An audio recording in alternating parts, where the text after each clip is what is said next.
అందరికీ నమస్కారం. రాష్ట్ర ప్రజలకి, శ్రేయోభిలాషులకి, ప్రతి ఒక్కళ్ళకి కళ్యాణి వైఎస్ఆర్‌సీపీ ఒక మహిళ, ఒక కార్యకర్త. మరి లేడీస్ ఎన్ని రకాలుగా వేధించారో మీకు తెలుసు. కళ్యాణి గారు, మీరు 5 సంవత్సరాలు అధికారం ఉన్నప్పుడు, మీ పార్టీ అధికారం ఉన్నప్పుడు మీరు ఎక్కడున్నారో ఏమిటో తెలియని పరిస్థితి. ఒక రాజధాని రైతుల మహిళలను వేశ్యాల అని అన్నాక కూడా మీరు ఇంకా మాట్లాడుతూనే ఉంటారు. మీరు కూడా ఒక మహిళే కదా, అవునా కాదా? మహిళేగా. మీకు ఎందుకు అనిపించటం లేదు? వాళ్ళని అన్నప్పుడు నిన్ను కూడా అన్నట్టే కదా. రాష్ట్ర ప్రజల మొత్తాన్ని, మహిళల మొత్తాన్ని అన్నట్టే కదా. ఒక్కసారి చెప్పండి. వాళ్ళ మాటలు మీరు వెనక్కేసుకొస్తున్నారు. అది చాలా మంచిది కూడా కాదు. కొంచెం తెలుసుకోండి, ఎందుకైనా మంచిది.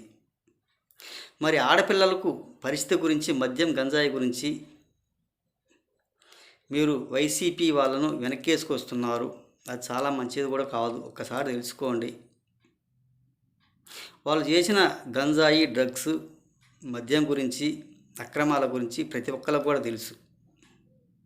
మరి మీ వైసీపీ వాళ్ళ గురించి మాట్లాడే అర్హత మీకు లేదు కదా, అవునా కాదా?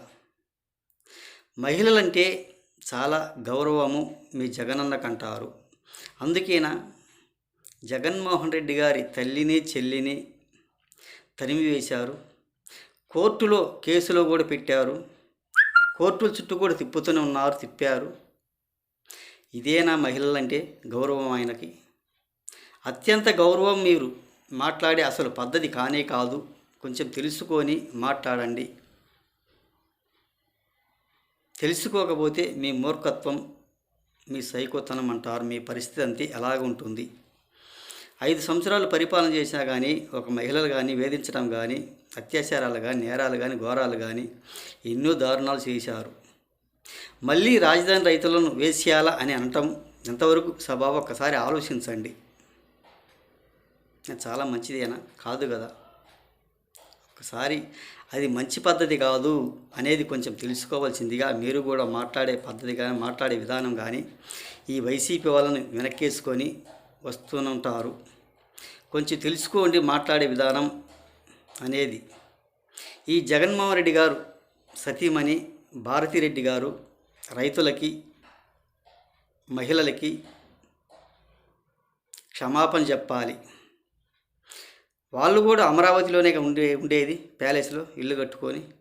మరి ఆ ఇంట్లోని ప్రెస్ మీట్లు పెట్టుకొని ఒక సాక్షి ఛానల్, ఆకుపక్షి పచ్చబద్దాలు, సాక్షి ఛానల్ టీవీ, సాక్షి పేపర్ ఒకటి పెట్టుకొని, సాక్షి మీడియా వాళ్ళని కూర్చోబెట్టుకొని మరి మహిళలను వేశ్యాల అని అనటం ఎంతవరకు సబబు? ఒక్కసారి ఆలోచించండి.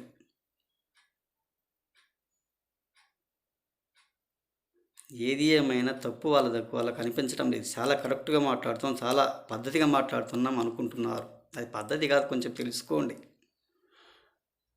మీకు 11 సీట్లు ఇచ్చినా కానీ ఇంకా బుద్ధి రాలేదు వైసీపీ వాళ్ళకి. ఇంకా మరుగుతూనే ఉంటారు, ఇంకా మాట్లాడుతూనే ఉంటారు. కొంచెం తెలుసుకోండి. పద్ధతిగా మాట్లాడి, ఎలా మాట్లాడాలి, ఏ విధంగా మాట్లాడాలి, మాట్లాడే పద్ధతి ఇదేనా?